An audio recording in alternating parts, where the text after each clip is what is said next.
ഇവൻ Tata Intra gold വാങ്ങിച്ചു, എന്നിട്ടിപ്പോ ചിരിക്കുക. പക്ഷെ റീസെയിലിന്റെ കാര്യമോ? അതെയോ? ആരാ പറഞ്ഞേ? ഇവനാ പറഞ്ഞേ. ഏയ് ഞാനോ? ചേട്ടാ, കാശിയ ഞങ്ങളോട് പറഞ്ഞത്. എന്നോട് രാമ പറഞ്ഞത്. എന്നോട് കുട്ടനാ. ബുദ്ധിയാണ് വലുത്, ശക്തിയല്ല. കണ്ടോ, മറ്റുള്ളവർ പറയുന്നത് കേട്ടാൽ പശ്ചാത്തപിക്കേണ്ടി വരും.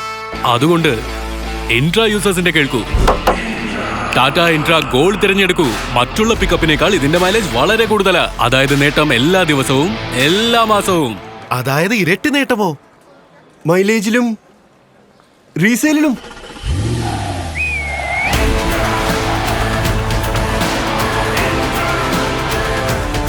ഒപ്പമുണ്ട് രാജ്യത്തിലെ മികച്ച ട്രക്സുകൾ ഉണ്ടാക്കുന്ന ടാറ്റയുടെ വിശ്വാസവും. ടാറ്റ ഇൻട്രാ ഗോൾഡ്, വിജയത്തിന്റെ മന്ത്രം.